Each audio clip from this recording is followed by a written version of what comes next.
ஜனநாயகனுக்கு சான்றிதழ் வழங்க உத்தரவிட்ட தனி நீதிபதி உத்தரவு ரத்து செய்யப்பட்டிருக்கிறது. அதனை அண்மை செய்தியாக பார்த்து வருகிறோம். இந்த வழக்கின் தீர்ப்பு வாசிக்கப்பட்டு வரும் வேளையில் தனி நீதிபதியின் உத்தரவு ரத்து செய்யப்பட்டிருக்கிறது. சென்சார் போர்டு தரப்பில் தாக்கல் செய்யப்பட்ட இந்த மேல்முறையீட்டு மனுவின் விசாரணை நடைபெற்று இன்று அந்த வழக்கின் தீர்ப்பு வழங்கப்பட உள்ள நிலையில் தீர்ப்பும் வாசிக்கப்பட்டு வருகிறது. இந்த நிலையில் ஜனநாயகனுக்கு சான்றிதழ் வழங்க உத்தரவிட்ட தனி நீதிபதி உத்தரவு ரத்தாகி இருக்கிறது. தொடர்ந்து விவரங்களை ஜெர்ரியிடம் கேட்கலாம். ஜெர்ரி, தனி நீதிபதியின் உத்தரவு ரத்தாகி இருக்கிறது. தொடர்ந்து வேறு என்னென்ன முக்கிய தகவல்கள் எல்லாம் வெளியாகி இருக்கின்றன? இது பற்றிய முழு விவரங்கள். வணக்கம். தீர்ப்பு முழுமையாக இன்னும் வெளிவர இருக்கிறது. தலைமை நீதிபதி தீர்ப்பினை வாசித்து வருகிறார். தனி நீதிபதியினுடைய உத்தரவு ரத்து செய்யப்பட்டிருக்கிறது. அதே போல மேல்முறையீட்டு மனுவும் இயக்கப்பட்டிருக்கிறது. வழக்கு மீண்டும் தனி நீதிபதிக்கு அனுப்பி வைக்கப்பட்டிருக்கிறது. முறையாக வாய்ப்பளித்து தனி நீதிபதி விசாரிக்க வேண்டும் எனவும் உத்தரவு பிறப்பிக்கப்பட்டிருக்கிறது. இந்த வழக்கை தகுதியின் அடிப்படையில தீர்ப்பளிக்கவில்லை என்றும் குற்றம் சாட்டியிருக்கிறார்கள். ஜனவரி 8ஆம் தேதி 2020 தனி நீதிபதியின் உத்தரவை எதிர்த்து மத்திய திரைப்பட தணிக்கை வாரியம் உடனடியாக சென்னை உயர்நீதிமன்றத்தில் மேல்முறையீடு செய்திருந்தது.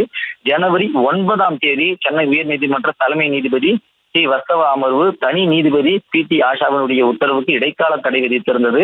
ஜனநாயகன் திரைப்படம் திட்டமிட்டபடி பொங்கல் ரிலீஸ் ஆக ஜனவரி 9இல் வெளியாகவில்லை.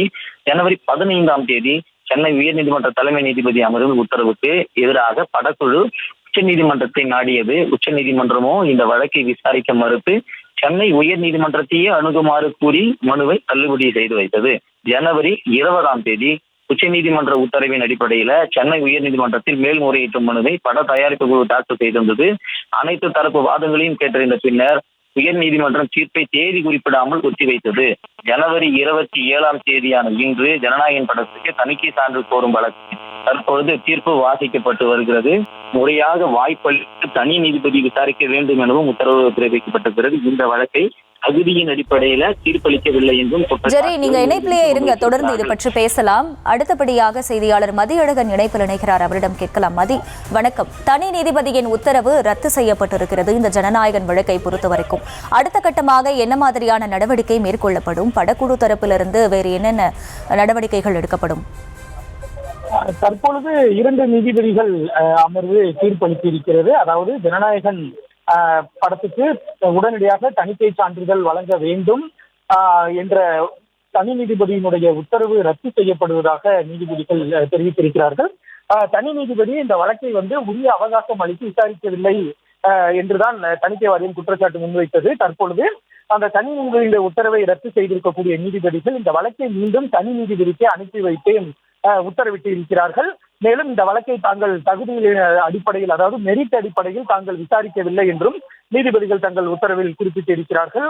இந்த வழக்கை மீண்டும் தனி நீதிபதிக்கு அனுப்பி வைப்பதாக குறிப்பிட்டிருக்கக்கூடிய நீதிபதிகள் தனி நீதிபதி இந்த வழக்கை விசாரிக்க உத்தரவிட்டு இருக்கிறார்கள். அதாவது அனைத்து தரப்பினருக்கும் உரிய கால அவகாசம் அளித்து நேச்சுரல் ஜஸ்டிஸ், அதாவது இயற்கை நீதியின் அடிப்படையில் அனைவருக்கும் உரிய வாய்ப்பு அளித்து இந்த வழக்கை தனி நீதிபதி விசாரிக்க வேண்டும் என்றும், அதே போல தணிக்கை வாரியம் பதில் மனு தாக்கல் செய்ய அனுமதி அளித்து இந்த வழக்கை விசாரிக்க வேண்டும் என்றும் தனி நீதிபதிக்கு 2 நீதிபதிகள் அமர்வு உத்தரவிட்டு இருக்கிறது.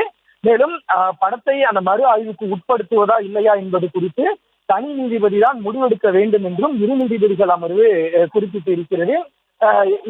இந்த வழக்கு மெரிட் அடிப்படையில் தாங்கள் விசாரிக்கவில்லை என்றும் 2 நீதிபதிகள் அமர்வு உத்தரவிட்டு இருக்கிறது. எனவே இந்த உத்தரவினுடைய நகல் கிடைக்கப்பெற்ற பின்னர் இந்த வழக்கு மீண்டும் தனி நீதிபதிக்கு அனுப்பி வைக்கப்படும். தனி நீதிபதி இந்த வழக்கை மீண்டும் விசாரித்துதான் ஜனநாயகன் படக்குழு சம்பந்தமான அந்த உத்தரவு என்பது இறுதி உத்தரவு பிறப்பிக்கப்படும். அதாவது மறு ஆய்வுக்கு எடுக்கப்பட்ட முடிவு என்பது சரியானதா இல்லையா என்பதெல்லாம் இதுதான் தெரிய வரும். அதைத்தான் நீதிபதிகளும் 2 நீதிபதிகள் அமர்வும் தெரிவித்திருக்கிறார்கள். இந்த வழக்கை நாங்கள் மீண்டும் தனி நீதிபதிக்கு அனுப்பி வைக்கிறோம். அனைவருக்கும் உரிய கால அவகாசம் அளித்த பின்னர் தனி நீதிபதி இந்த வழக்கில் முடிவெடுக்க வேண்டும். மேலும் மறு ஆய்வுக்கு உட்படுத்தப்பட்ட முடிவு சரியா இல்லையா என்பதை தனி நீதிபதி தான் முடிவெடுக்க வேண்டும் எனவும் தணிக்கை வாரியம் பதிலளிக்க அவகாசம் அளிக்க வேண்டும் என்றும், அதன் பின்னரே அவர்கள் பதில் மனு எல்லாம் தாக்கல் செய்த பின்னரே இந்த வழக்கில் இறுதி உத்தரவு பிறப்பிக்க வேண்டும் என்றும் நீதிபதிகள் தங்களது உத்தரவில் குறிப்பிட்டிருக்கிறார்கள்.